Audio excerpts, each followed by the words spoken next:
नमस्कार, मुद्दा गरम में देख रहे हैं आप और आपके साथ मैं हूं अर्पिता आर्या। मुद्दा गरम है कि अब थोड़ी भी लापरवाही पड़ेगी भारी। अनलॉक 1 के अगले चरण में आज से दरअसल देश के ज्यादातर हिस्सों में धार्मिक जगह यानी मंदिर, मस्जिद, गुरुद्वारे, चर्च वगैरह खोल दिए गए हैं। वहीं मॉल, रेस्टोरेंट और होटल भी खोल दिए जा रहे हैं। इन तमाम छूटों को कुछ शर्तों के साथ ही खोला गया है और इसमें सबसे बड़ी शर्त यह है सावधानी, यानी खुद का ख्याल और दूसरों का भी ख्याल। ऐसे में अब थोड़ी भी लापरवाही भारी पड़ेगी। हम आपको देश के अलग अलग हिस्सों में लंबे समय के बाद खुले मंदिरों की तस्वीरें आपको दिखा रहे हैं। अमृतसर, अहमदाबाद, अयोध्या, हरिद्वार, उज्जैन, पटना, रायपुर, पुदुचेरी की तस्वीरें हम आपको दिखा रहे हैं, जहां पर आप देख रहे हैं कि भक्त पहुंच रहे हैं। कई जगहों पर इंतजाम भी मंदिरों की तरफ से किए गए हैं। सैनिटाइजर लगाया गया है। गुरुद्वारों में भी हम देख रहे हैं कि सैनिटाइजर लगाया गया है। मस्जिदों के बाहर भी साफ सफाई का पूरा ख्याल रखा जा रहा है। यानी वो तमाम एहतियाती कदम जो दिशा निर्देश राज्य और केंद्र सरकार के द्वारा दी गई है वो मंदिर, मस्जिद, गुरुद्वारों में किया जा रहा है। और उसी के साथ साथ जो लोग हैं वो भी अब पहुंच रहे हैं मंदिरों में, मस्जिदों में और गुरुद्वारे में।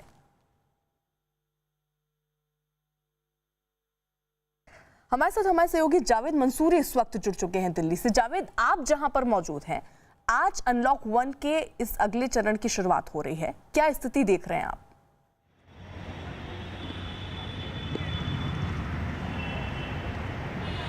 देखिए, हम पूर्वी दिल्ली के निर्माण विहार में मौजूद हैं। एक मॉल के बाहर की तस्वीरें हम आपको दिखाएं तो देखिए किस तरीके से यहाँ पर लंबी कतार लगी हुई है। करीब 2.5 महीने बाद आज मॉल्स खुल रहे हैं। ये V3S मॉल है। यहाँ पर ये कर्मचारी, दुकानदार, ये आप देख सकते हैं। और देखिए किस तरह से सेफ्टी मेजर्स इनके लिए जा रहे हैं वो हम आपको दिखा दें। यहाँ पर देखिए इस तरह से ट्रे रखी हुई हैं जिस पर पहले लोग आते हैं, अपनी चप्पल ये साफ़ करते हैं। और यहाँ पर ये कर्मचारी हैं जो कि आरोग्य सेतु ऐप की जाँच कर रहे हैं और सैनिटाइज हाथों को किया जा रहा है। लेकिन अहम बात है कि इस तरह की शील्ड यहाँ पर लगाई जा रही है। लोगों से रिएक्शन लेते हैं। कितने दिन बाद आए हैं? 2 महीने करीब हो चुका है हमें। 2 महीने बाद किस तरह का अनुभव कर रहे हैं आप? मॉल खुल रहे हैं फिर से, क्या कहेंगे? मतलब काफ़ी तंगी आ चुकी थी। अपना अब स्टार्ट हो चुकी है जॉब, तो काफ़ी अच्छा फील कर रहे हैं। अच्छा फील कर रहे हैं। और भी लोगों से बात करते हैं। 2.5 महीना करीब कैसा गुजरा आप? 2.5 महीना तो बहुत अच्छा गुजरा घर पे। तो आज मॉल आए हैं, क्या कहना चाहेंगे? मॉल के आए हैं तो अच्छी बात है। मॉल आए हैं, जॉब ओपन हो गई, हमारे काम धंधे चालू हो गए। हाँ जी। अच्छा, आप क्या कहेंगे? सर बहुत अच्छा लग रहा है मॉल में आने से। तो यहाँ सारे सेफ्टी मेजर लेंगे जो बिल्कुल सर। हम लोग ने ऐप डाउनलोड कर रखा है। वो सब दिखाने के बाद क्या कहा गया यहाँ आने के लिए? क्या सर सैनिटाइज वगैरह करना है पूरे बॉडी को, मास्क यूज़ करना है। अंदर हमारा जो भी स्टोर है और आरोग्य सेतु ऐप है वो सब डाउनलोड करना है। कर्मचारी हैं जो कह रहे हैं कि आरोग्य सेतु ऐप होना चाहिए अगर आप मॉल में प्रवेश करते हैं, और साथ ही मास्क होना ज़रूरी है। और ये तस्वीर मॉल के बाहर आज नज़र आ रही है। ठीक है जावेद, मैं आऊंगी। भोपाल से दरअसल मनोज शर्मा भी हमारे साथ हैं और कोलकाता से आशिका सिंह भी हमारे साथ हैं। चंडीगढ़ से मोहित मल्होत्रा भी हमारे साथ हैं जो स्थिति को बताएंगे। हमारे सहयोगी हैं। साथ ही साथ हमारे साथ कांग्रेस से साधना भारती भी इस वक्त अब से थोड़ी देर में जुड़ेंगे। और इसी के साथ बीजेपी से शिवम छाबड़ा इस वक्त हमारे साथ जुड़े हुए हैं। शिवम जी, मैं आपका रुख करना चाहूंगी और आप समझ भी रहे होंगे कि अब थोड़ी सी लापरवाही बहुत भारी पड़ेगी। बिल्कुल, निश्चित रूप से अनलॉक 1 हो गया है, लेकिन ये समझना होगा कि अभी स्थिति पूर्ण रूप से नियंत्रण में नहीं है। लगातार अभी जो प्रॉब्लम है वो बरकरार है। तो इसलिए मुझे लगता है सभी आमजनों से ये निवेदन है कि अपना ख्याल रखें, मास्क पहनते रहें, लगातार अपने हाथ को सैनिटाइज करते रहें और सोशल डिस्टेंसिंग मेंटेन रखें। जितना कम से कम हो सके, आवश्यक हो तभी घर से बाहर निकले, नहीं तो प्रयास करें अपने घर में रहें। यही उनके लिए सबके लिए सही रहेगा।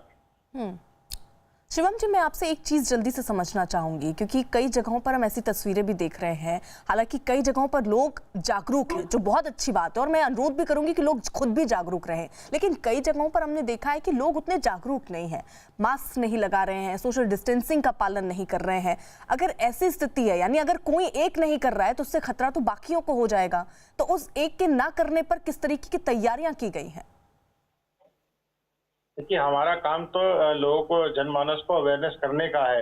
मुझे लगता है मीडिया के माध्यम से भी हम लोग सब लोगों को इस बात से अवेयर करें कि साहब मास्क पहनना कितना आवश्यक है। मुझे लगता है स्थानीय प्रशासन बहुत इक्विप्ड है और बहुत सजग है, और इन सब चीजों पर टेकअप करने के लिए क्या करेक्टिव मेजर लेने चाहिए, मुझे लगता है वो सही उचित निर्णय करेंगे।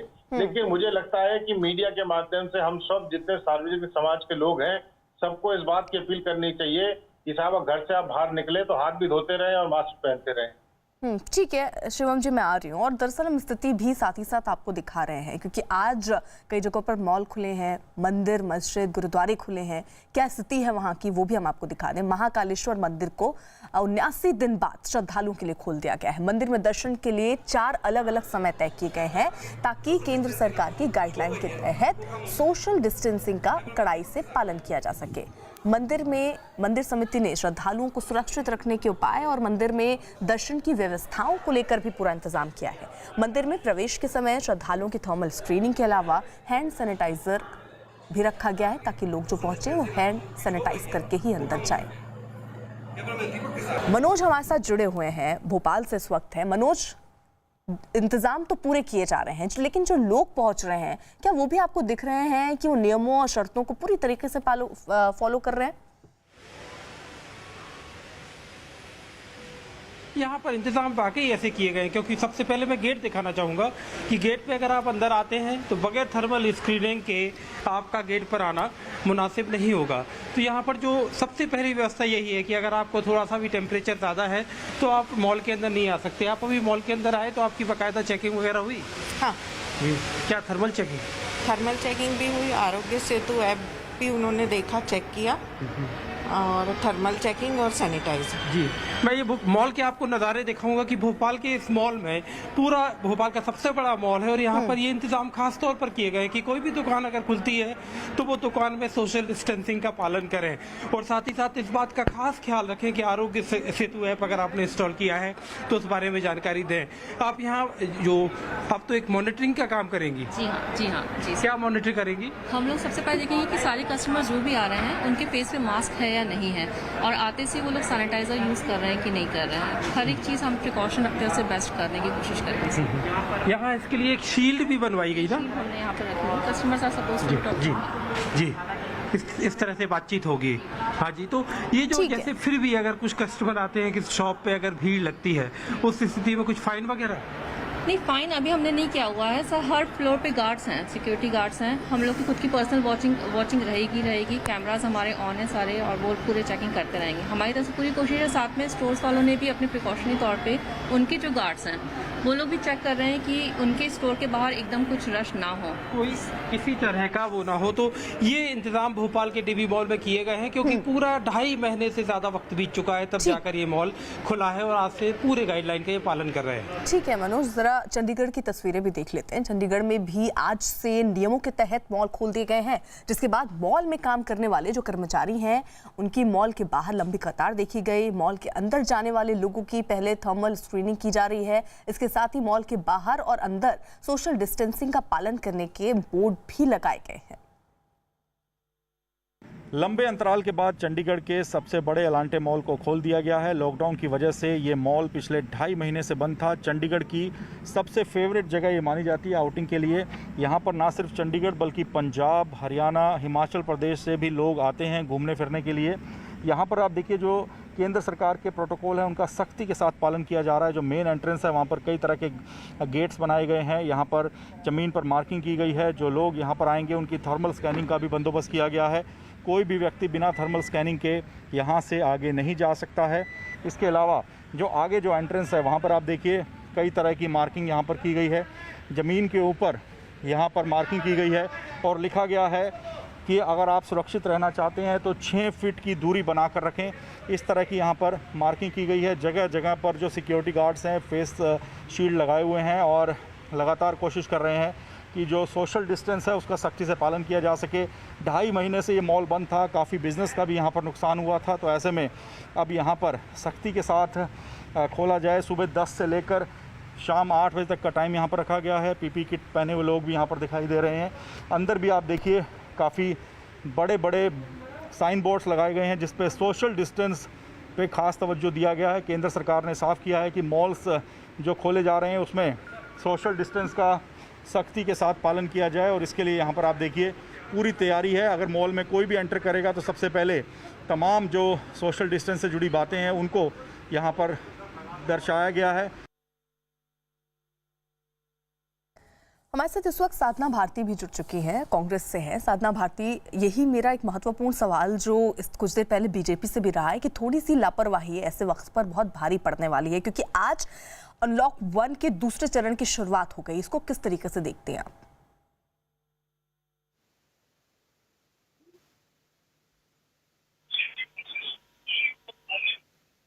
साधना भारती, आवाज पहुंच रही है आप तक? जी आ रही है मेरी आवाज।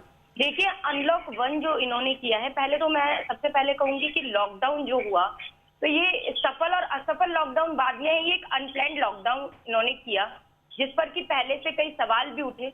ऐसा नहीं है सबने साथ नहीं दिया, सरकार ने जो कहा हमने वो किया, करने का काम किया।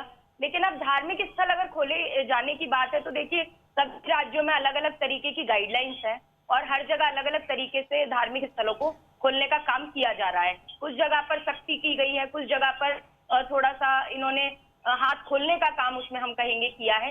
लेकिन सवाल ये उठता है वहीं घूम फिर के कि ये अनप्लान्ड लॉकडाउन जो इन्होंने किया, इसके चलते कितने ही मजदूर बेमौत मारे गए, इसके चलते कितने ही लोग मौत के घाट उतारे गए, बेमौत मारे गए। अब इसके चलते हम ये भी कहेंगे कि इस अनप्लान्ड लॉकडाउन में जहाँ एक तरफ सब तो लॉकडाउन में बंद था, लेकिन दूसरी तरफ हमने देखा कि जो दरिंदे थे, हवस के, वो खुले घूम रहे थे। आए दिन बलात्कार की घटनाएं हमें देखने को मिली, चाहे वो उत्तर प्रदेश हो, चाहे वो मध्य प्रदेश हो। 29 मई की अभी एक घटना आई है कि जौनपुर में एक निषाद बेटी को, 17 वर्ष की बेटी है, उसको बलात्कार किया गया और उसकी हत्या कर दी गई। उत्तर प्रदेश में 11 मई को नगला तेजा ग्राम में लोधी समाज की एक बेटी के साथ बलात्कार किया गया, उसकी हत्या कर दी गई। मैनपुरी में एक नाबालिग के साथ गैंगरेप हो गया। छतरपुर के अंदर 4 साल की बच्ची के साथ गैंगरेप किया गया, उसकी हत्या कर दी गई। 3 दिन तक पुलिस ने सुनी। लेकिन मैं ये पूछना चाहती हूँ कि ये जो अनप्लान्ड लॉकडाउन उन्होंने किया, लॉकडाउन क्या सिर्फ हम लोगों के लिए था? क्या दरिंदों के लिए लॉकडाउन नहीं था? दूसरी तरफ साधना भारती, आपके सवाल का जवाब मैं शिवम जी से ले लेती हूँ। इस बीच अनलॉक 1 में आज से मंदिरों के खुलने का सिलसिला शुरू हुआ है। श्री कृष्ण जन्मभूमि में भी मंदिरों के कपाट खुले हैं। आने वाले श्रद्धालुओं के लिए मंदिर में भारी संख्या में पुलिस बल तैनात किया गया है, लेकिन पुलिसकर्मियों पर सरकारी गाइडलाइन भारी पड़ती दिखाई दे रही है। श्री कृष्ण जन्मभूमि पर तैनात जो पुलिसकर्मी हैं वो पीपीई किट से परेशान और बेहोश हो गए हैं। पीपीई किट पहनने से पुलिसकर्मी सुशील कुमार को पहले जबरदस्त पसीना आया और फिर वो बेहोश हो गए। उन्हें फौरन अस्पताल में भर्ती कराया गया है। इसके अलावा मंदिर प्रशासन ने वहां तैनात पुलिसकर्मियों के लिए कूलर का इंतजाम किया है।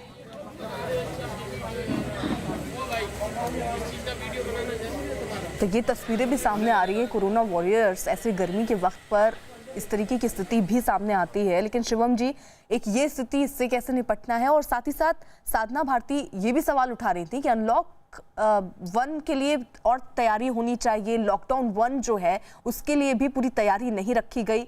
और कई ऐसी घटनाओं का जिक्र भी उन्होंने किया कि वो घटनाएं कैसे घटी, फिर क्या आम लोगों के लिए ही केवल लॉकडाउन था? देखिए, मैंने कहा ना, यही तो सबसे बड़ी दिक्कत है कि जब विपक्षी पार्टियां इतनी महामारी के दौर में भी राजनीति करना पसंद करती हैं और जनता की सेवा कम करना पसंद करती है, तो दुख होता है। देखिए, ये जो पैंडेमिक आया है, ये आपके लिए, मेरे लिए, शायद समाज के लिए, सभी के लिए एक ऐसी विचित्र थी जो कभी किसी देश ने देखी नहीं थी। हमारे लिए भी एक नई स्थिति थी। हम भी उसको एक, जिसे कह सकते हैं, सही तरीके से उसको आकलन करके उसके अंदर में काम करने का प्रयास किया हम लोगों ने। लॉकडाउन करने का लाभ ये मिला कि देश के अंदर में जिस प्रकार से कोरोना केस बढ़ रहे थे, किया जा सकता, you can not deny this fact.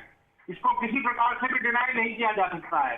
तो मेरा केवल ये मानना है कि इसमें राजनीति ना करे, सहयोग करे, कांग्रेस पार्टी का केवल काम बखान करने का। एक सवाल जो कांग्रेस और विपक्षी पार्टी पूछती है वो ये भी है कि जब केसेस कम थे तब लॉकडाउन की घोषणा हो गई, अब 2,50,000 से ऊपर केसेस आ गए हैं, तो अब ढील दे दी जा रही है, एक एक करके चरणबद्ध तरीके से आगे बढ़ रहे हैं। वो कह रहे हैं जब कम में आप बंद कर देते हैं, ज्यादा केसेस बढ़ रहे हैं, उसमें आपने सब कुछ खोल दिया है। देखिए, जो भी देश हित के अंदर निर्णय होते हैं उसको लिया जाता है। जब वो केस कम थे ताकि वो ज्यादा ना बढ़े, इसलिए वो निर्णय शायद मुझे लगता है बहुत जरूरी था। और हमारे इस निर्णय का ना सिर्फ देश के अंदर में, परंतु विदेशों के जितने राष्ट्राध्यक्ष थे, उसने इस बात का समर्थन किया। प्रधानमंत्री मोदी जी के नेतृत्व वाली सरकार का समर्थन किया कि साहब बहुत वाइज डिसीजन है। तो आप कल्पना करिए कि यदि इस बात में राजनीति करने का कोई कांग्रेस पार्टी मौका नहीं छोड़ना चाहती तो मुबारक है उनको ऐसी राजनीति मुबारक हो, हमें कोई करने की आपत्ति नहीं है।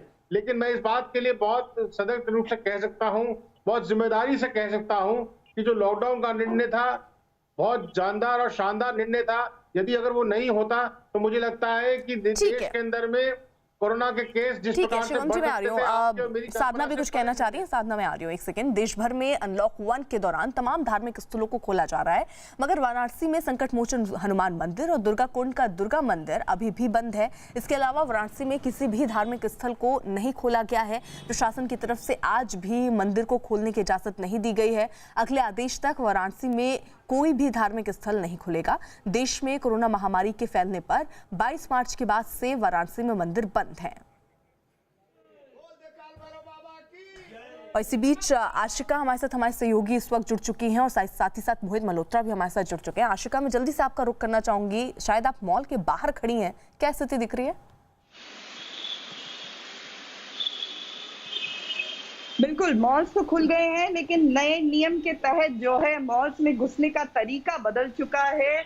यहाँ पर सोशल डिस्टेंसिंग पर विशेष तौर पर ख्याल रखा जा रहा है। मैं आपको यहाँ की तस्वीरें दिखाऊं तो अर्पिता, ये जो दरवाजा है ये कॉन्टैक्टलेस है, बिना दरवाजा खोले यहाँ पर लोग घुसेंगे। सबसे पहले घुसते ही यहाँ पर खड़ा होना है, जहाँ पर ये जो मशीन है ये थर्मल स्क्रीनिंग की मशीन है जो बिना टच किए दूर से ही टेम्परेचर ले लेती है।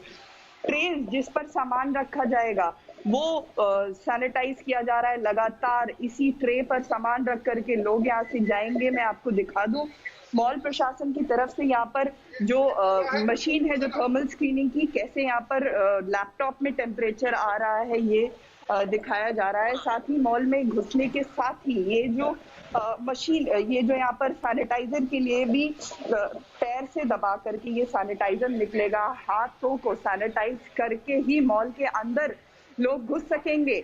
यहाँ भी मॉल के अंदर भी लगातार जो है सोशल डिस्टेंसिंग के तहत ये स्टिकर्स लगाए गए हैं। दुकानों के सामने लोग कतारों में खड़े होंगे और मौका आने पर ही हर दुकान के साइज के अनुसार लिमिटेड लोगों को ही एक साथ अंदर जाने दिया जाएगा। ठीक है आशिका, जल्दी से मोहित का भी रुख कर लेते हैं। मोहित भी हमारे साथ है। मोहित, वहां क्या तस्वीर?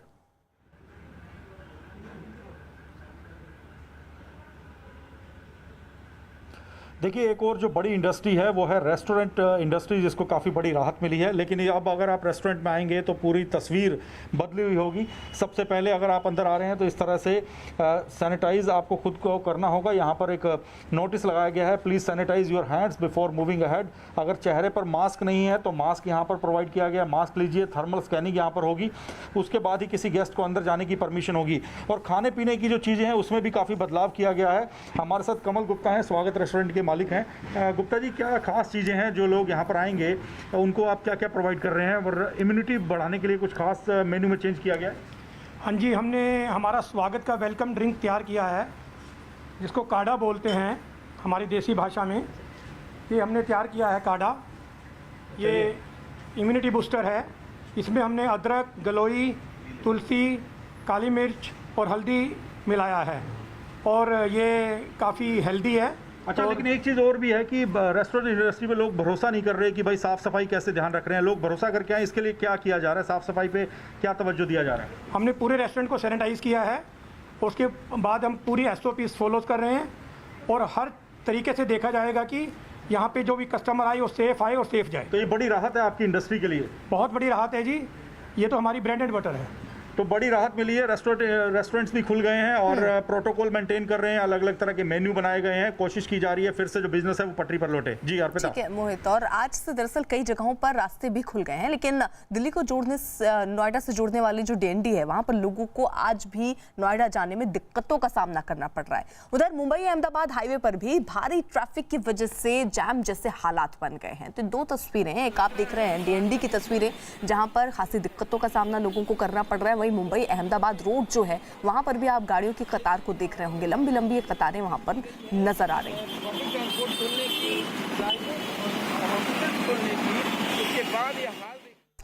शिवम जी, एक सवाल इस समय जो पब्लिक है, जो आम लोग हैं, उनके मन में भी ये उठ रहा है कि जो आंकड़े बढ़ रहे हैं, क्योंकि हम 5वें नंबर पर पहुंच गए। अगर देश के हिसाब से हम देखें, विश्व के हिसाब से अगर हम देखें, तो हमारा देश 5वें पे पहुंच गया है। तो ये जो संख्या बढ़ रही है, क्योंकि आपका कहना है लॉकडाउन ठीक हुआ, नहीं तो ये संख्या और ज्यादा होती, लेकिन अब अगर ये संख्या बढ़ रही है और ऐसे में जब हम एक के बाद एक छूट दे रहे हैं, तो स्वाभाविक तौर पर ये संख्या बढ़ेगी।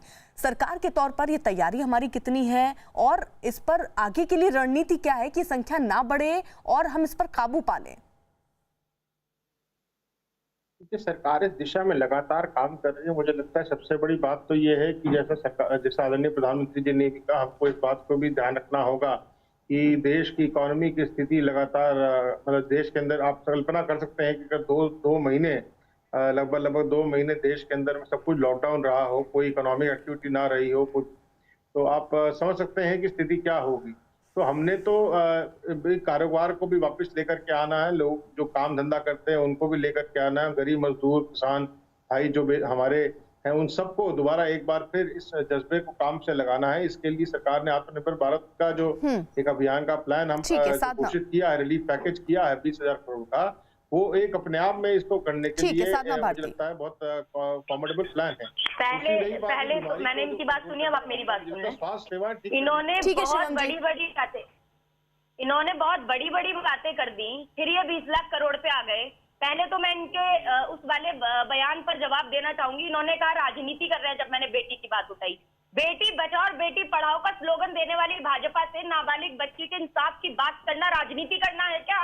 और मैं पूछना चाहती हूँ आपसे, 20 लाख करोड़ के पैकेज की आपने बात की, अरे मैं पूछती हूँ तो वही बात हो गई ना कि बड़ा हुआ तो क्या हुआ, जैसे पेड़ खजूर और पंछी को छाया नहीं, फल लागे अति दूर, बजवाकर थालियां मोदी जी उत्सव मनाते रहे। अपने नेताओं को सुनाइए साधना जी, अपनी कविताएं नेताओं को सुनाइए। आप बात करिए बेटी बचाओ बेटी पढ़ाओ के, तो जिसको हमने वास्तव में उसका हमने अनुसरण किया, आपने क्या किया? और रही बात इंसिडेंट की, तो उस पर लगातार प्रशासन कार्रवाई करेगा। आप लोग चीखने चिल्लाने से चैनल पे आकर के आप लोग बात कीजिए क्या? जवाब दें आप इसका। नहीं, ऐसे नहीं, एक एक करके आप लोग बोलते तो बेहतर तरीके से हम समझ पाते, लेकिन फिलहाल ये जिम्मेदारी लोगों की है और बहुत ज्यादा जिम्मेदारी लोगों को ही बनती है कि सावधानी आपको बरतनी है, खुद की सुरक्षा के लिए, अपने परिवार की सुरक्षा के लिए और दूसरों की सुरक्षा के लिए। बहरहाल आप सभी का बहुत बहुत शुक्रिया चर्चा में जुड़ने के लिए। बढ़ रहे हैं आगे। जम्मू कश्मीर के शोपियां जिले में सोमवार सुबह शुरू हुए एक एनकाउंटर में सुरक्षा बल को बड़ी कामयाबी मिली। सुरक्षा बल ने 4 और आतंकवादियों को मार गिराया है। पिछले 24 घंटे में शोपियां जिले में 2 अलग अलग मुठभेड़ में 9 आतंकियों को ढेर किया गया। शोपियां के पिंजरा गांव में चल रहा यह ऑपरेशन अब पूरा हो गया है और इस ऑपरेशन में सुरक्षा बल के 4 जवान भी घायल हुए। इससे पहले कल सुरक्षा बल ने हिज्ब के 5 आतंकियों को मार गिराया था। इन मारे गए 5 आतंकियों में हिजबुल मुजाहिदीन का टॉप कमांडर फारूक अहमद भट्ट उर्फ नाली भी शामिल है। फारूक अहमद भट्ट उर्फ नाली जम्मू के कुलगांव का रहने वाला था। वो 2 हफ्ते पहले कुलगांव में मुठभेड़ के दौरान सुरक्षा बलों को चकमा देकर भाग गया था। अभी कल और आज के 2 दिन के ऑपरेशंस के दौरान हिजबुल मुजाहिदीन के 9 आतंकी मारे जा चुके हैं, जिनमें 3 टॉप कमांडर लेवल के लोग हैं और जिनके नाम पे गुनाहों का चिट्ठा बहुत लंबा है। पिछले 2 हफ्ते के अंदर 9 बड़े ऑपरेशन हुए हैं, जिसमें 22 आतंकी मारे गए हैं, जिसमें 6 टॉप कमांडर हैं और ये 6 के 6 उस तरह के हैं जिनका जिक्र मैं कर चुका हूं, जिनकी गुनाहों की लिस्ट बहुत लंबी है। सिक्योरिटी फोर्सेस ने पिंजूरा गांव में एक घर पे कॉर्डन किया। कॉर्डन करते वक्त वहां फायरिंग हुई और उसके जवाबी कार्रवाई में 4 टेररिस्ट मारे गए। सर, उनके नाम और पहचान और क्या किसी अभी उनकी शिनाख्त नहीं हुई है, लेकिन उनके कब्जे से काफ़ी भारी मात्रा में असला और एम्युनिशन मिला है। शोपियां एनकाउंटर में मारे गए 4 आतंकी हिजबुल मुजाहिदीन के थे। एनकाउंटर खत्म होने के बाद उनकी शवों के साथ भारी मात्रा में गोला बारूद बरामद किया गया। मारे गए आतंकियों की पहचान उमेर धोबी, रईस खान, सकलीन अमीन और वकील अहमद नायकू के तौर पर हुई है। बताया जा रहा है कि मारे गए सभी आतंकी शोपियां के ही रहने वाले हैं। रिफत अब्दुल्ला हमारे साथ हमारे सहयोगी इस वक्त जुड़ चुके हैं। रिफत, फिलहाल ये जो ऑपरेशन है वो खत्म हो गया है? जी बिल्कुल, ये ऑपरेशन खत्म हो गया है क्योंकि 4 मिलिटेंट वहां पे थे जिनके बारे में स्पेसिफिक इन्फॉर्मेशन मिली थी सुरक्षा बलों को, और रात के दौरान ही कॉर्डन किया गया और रात के दौरान ही एनकाउंटर भी शुरू हुआ। कुल मिला के आप जिस तरीके से डीजीपी बता रहे थे या डीआईजी साउथ कश्मीर बता रहे थे, 9 मिलिटेंट जो है अब मारे गए हैं कल से, और वो भी शोपियां डिस्ट्रिक्ट में ही मारे गए। और समझा जा रहा है कि सभी का ताल्लुक जो है एचएम से है और उसमें कुछ टॉप कमांडर्स भी शामिल हैं जो डिस्ट्रिक्ट लेवल के कमांडर्स थे। अर्पिता, उधर जम्मू कश्मीर के श्रीनगर में सीआरपीएफ के एक जवान की कोरोना वायरस की वजह से मौत हो गई। कोरोना वायरस की वजह से कश्मीर में सीआरपीएफ के जवान की होने वाली ये पहली मौत है।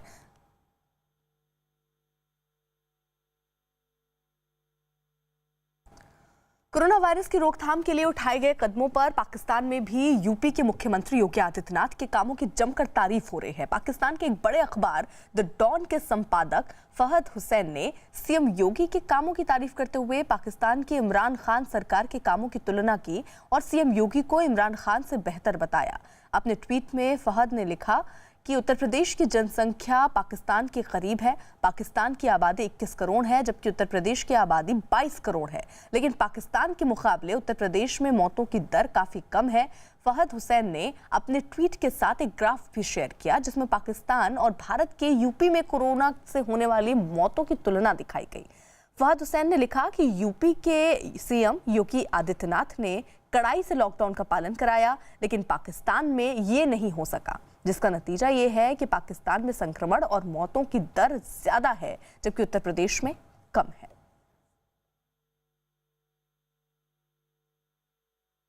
ओडिशा के ढेंकनाल में 2 सीटर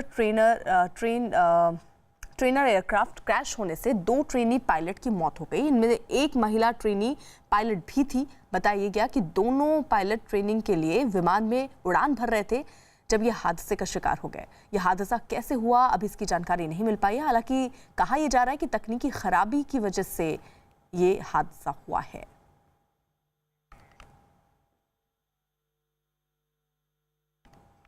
देश में पिछले 24 घंटे में कोरोना के सबसे ज्यादा 9,983 नए मामले सामने आए हैं जबकि 206 लोगों की मौत हुई है। देश में अब तक कुल कोरोना पॉजिटिव मरीजों की संख्या भी इसके साथ बढ़ गई है और यह आंकड़ा अब 2,56,611 हो चुका है। देश में अब तक 7,135 मरीजों की मौत हो चुकी है।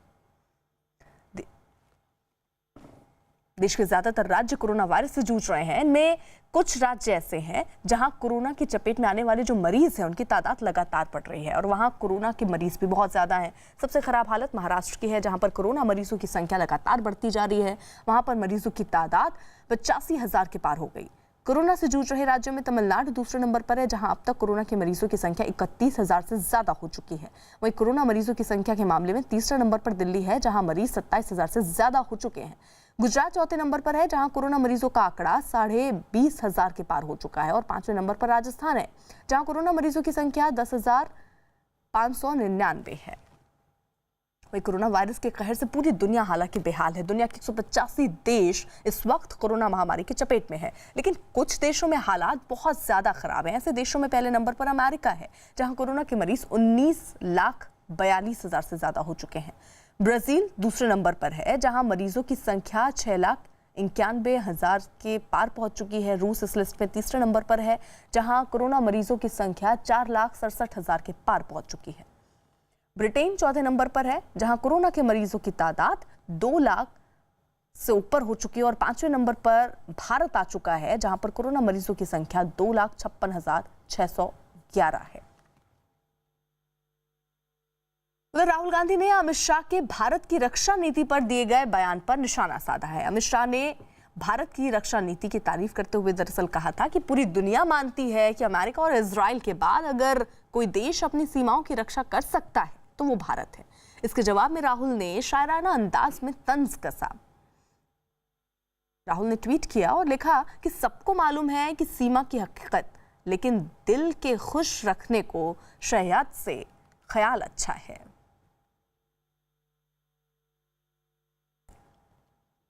उधर दिल्ली की दंगे के दौरान दिल्ली पुलिस के हेड कांस्टेबल रतन लाल की हत्या के आरोप में 17 लोगों को आरोपी बनाकर गिरफ्तार किया गया है। दिल्ली पुलिस की एसआईटी ने पकड़े गए आरोपियों के खिलाफ चार्जशीट तैयार की और ये चार्जशीट 50 लोगों के बयान के आधार पर तैयार की गई है। चार्जशीट तैयार करते समय एसआईटी के सबूतों के तौर पर सीसीटीवी और मोबाइल की फुटेज के अलावा कॉल डिटेल्स और चश्मदीदों के बयानों को आधार बनाया गया है।